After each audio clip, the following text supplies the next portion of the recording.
This is a reading from the Gospel of Luke, chapter 11, verse 51 and on.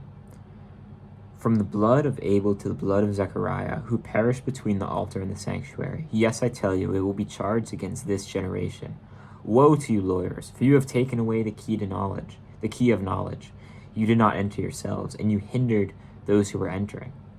And when he went outside, the scribes and the Pharisees began to be very hostile towards him, and to cross-examine him about many things, lying in wait for him to catch him in something he might say. This passage, this kind of adversary nature of Christ, of calling people out, reminds us that Christ, our Lord, is a warrior. We see this in the Old Testament of God smiting down people. We see Christ going around casting out demons, flipping over tables in the temple. We see this righteousness when it comes into conflict with evil, with injustice. There's tension and there's violence, and Christ isn't shying away from that. And neither should we. As a man, just talking about men, I'm a guy. That's why we're talking about guys. It's not that deep.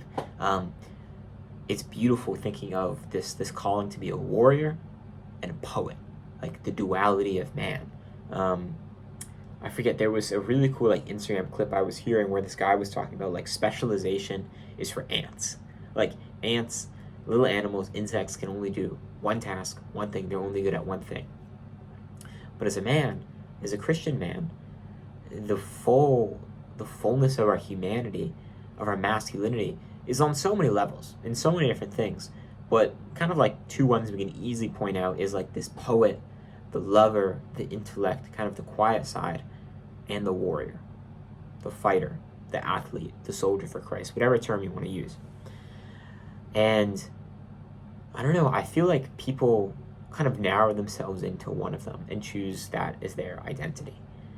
And it can be very difficult to find people like that. I mean, I guess I've just found in my life, it's people who go to church and go to the gym, lift weights, run, do martial arts, whatever, and are praying, reading, stuff like that. That's not your average everyday guy.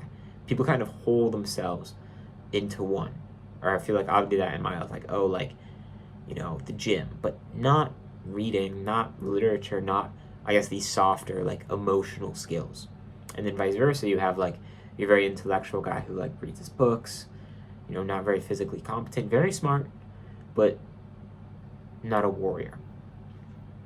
And I think there's something so, something you get from trying to have not two personalities, not like an alter ego where you're a businessman and you're a boxer on the side. Nothing like that.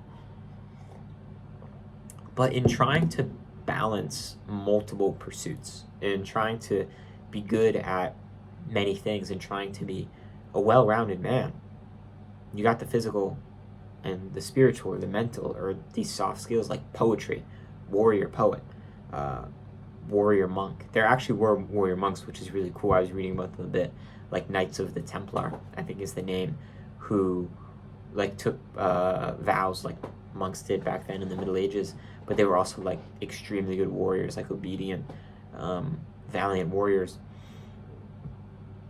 There's something so inspiring about that when I hear that. Just thinking about it, a warrior monk, someone who is strong in body but strong in soul, someone who is strong in mind and strong in courage, in vigor, and able to use their body well. And I think that's just a beautiful ideal to inspire, a beautiful ideal to aspire to. And one thing we can think about, there's I'm not going to pull it up, but if you, there's this beautiful painting of some warrior setting down his sword in front of an altar, next to a beautiful woman, and praying, in front of her. I don't know if there's a crucifix, but I think praying in front of an altar or crucifix to Christ, to Jesus, to God. And yeah, I just feel like we can lose often into a one-sided approach to what of this world gets us closer to Christ, what of this world gets us closer to God, whether it's the intellect or the body. But we are, and Christian theology will explain this better than I can, we are body and soul in union together. We're not to neglect one and go all in on the other. And we're not to reject both. If we think of practices of the Christian faith, I'm thinking of specifically fasting. Fasting works for both your body, like calorie deficit, healthy, lean, not overeating, and your soul and your mind. It sharpens you, it sharpens your wit, it sharpens your senses, it makes your prayer better, prayer more fruitful. And the same could be said about, lifting, about eating well, about journaling, about certain type of prayer, praying before the gym and stuff like that. This video is not going very well. I'm still going to post it. But I don't know. I just feel like saying warrior monk is enough to inspire me to kind of like do both, to try to be well-rounded and to realize how much you can do in your life, to realize that it's just wonderful that God gave us the ability to be, again, as men, so soft, so loving, so kind, yet violent when necessary. Jesus says to be meek. To meek, this might not be the best translation, but what I like, to meek, you meek a horse. You meek a war horse. A war horse is something capable and something dangerous, and to meek it is to put it under control and to orientate it properly. The same is supposed to be said with our strength as men. We're not meant to be, obviously criminals. We're not meant to that. We're not meant to be outlandish douchebags, bar fights.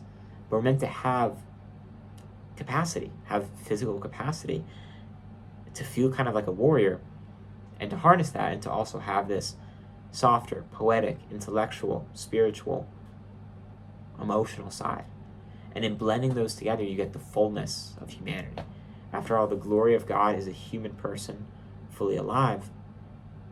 And we become more alive when we try to bring up all these categories of our life.